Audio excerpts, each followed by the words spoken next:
Hey, what's up mga idol? Magandang araw at kumusta kayo? So pag-uusapan natin mga idol yung mga sinasabi ng mga haters ni Cuadro Alas, no? May nagsasabi, bakit puro Casimero vlog mo? Gaya ng sinabi ko, seasonal vlogger ako ni Casimero. Nagbablog nga lang ako pag may laban, tapos pagbawalan niyo pa. Pero ito mga topic natin mga idol, no? Baka mawala tayo eh. Ang topic natin, yung laging sinasabi ng mga haters na wag na daw hamunin ni Casimero si Naoya Inoue kasi masyado na daw itong malayo sa kanya. Kasi daw nag pound for pound king na, tapos nag fighter of the year na, daming lahat ng award na tanggap na daw ni Inoue. Kumbaga hindi na daw sila magka-level ni Cuadro Alas. Bakit pa daw niya ito hinahamon? At malayo na daw to sa kalidad ni Naoya Inoue. Ito namang tanong ko mga idol, no. Bakit ba hinahamon ni Casimero si Naoya Inoue? Dahil sa division nila sa 122, nung nasa 122 pa si Casimero, naka-ranking naman si Casimero noon eh. Ngayon na lang siya nawala sa ranking dahil hindi siya lumaban ng isang taon, tapos aakyat pa siya ng featherweight kaya tinanggal siya sa ranking. So, mga idol, hindi nyo pwedeng ikumpara si Naoya Inoue na sa ibang... Sino ba dapat? Ito na lang tanong ko, no?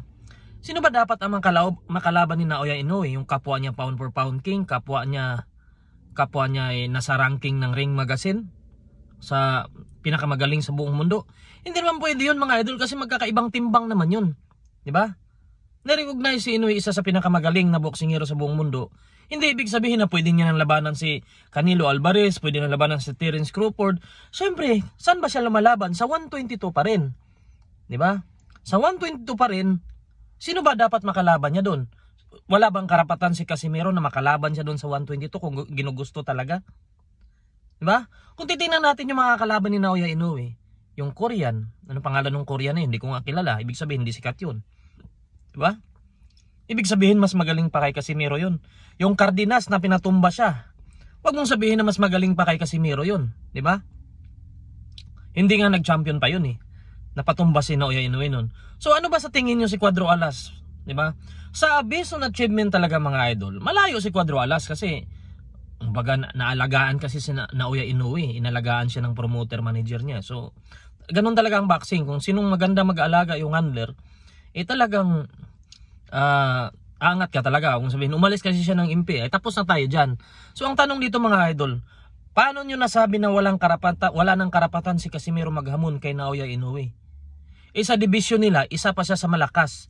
Hindi naman pwedeng pumili si Inoue doon sa mataas na division dahil kalibil niya na sila mga tataas yun, sila Terence Crawford, sila Alexander Usyk. Ang alangan man, gusto niyo yun na makalaban ni Naoya Inoue na mga katapat niya kasi kasing galing niya, kapwa niya pound for pound king.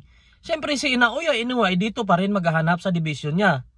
At ang pinakamasama dyan, sa division niya nandyan si Cuadro Alas. Kahit umakyat nga si Inoue ng featherweight, nandyan pa rin si Cuadro Alas. O diba?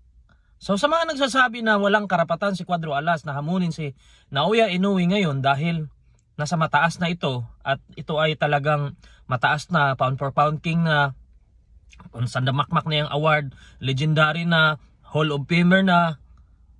Pero gaya ng sinabi ko, lalaban si Inoue sa division niya. At hindi naman lahat sa division niya ay pound for pound fighter lahat. Nag-iisa lang yan si Nakatani. Diba? Ngayon kakaakyat lang ni Nakatani. Diba?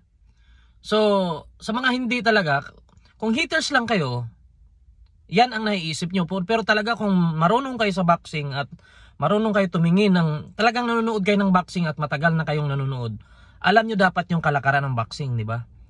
Recognize siya ng pound for pound, hindi ibig sabihin na doon na siya lalaban sa mga kapwa niya pound for pound king. Nagkataon sa super bantamweight, siya lang yung pound for pound.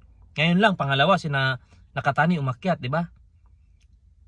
Alam nyo naman yan, kung si Casimero na alagaan, talagang pinopromote, minamarket na maganda, tingin ko pound for pound na rin yan si Cuadro Alas kapag tuloy-tuloy yung panalo niya. So sa mga nagsasabi na walang karapatan si Casimero na lumaban kay Naoya Inoue, mag-aral muna kayo ng boxing. Huwag yung puro salita lang. Kahit yung mga hindi nila iniintindi o ayaw lang nilang intindihin kasi nga haters sila ni Cuadro Alas. Pero kung titingnan nyo side by side, walang bias, may karapatan pa rin si Cuadro Alas na humamon kay Naoya Inoue. Dahil gaya ng sinabi ko, that time nakaranking siya sa super bantamweight. At alam nyo yan. At isa pa rin siya sa malaking pangalan dyan sa 122. Nagkataon lang aakyat na siya ngayon. Baka featherweight na sila magkikita. Kaya sa mga nagsasabi na walang karapatan si Casimero ng magamon kay Naoya Inoue, naku, mag-aral mo na kayo mga idol.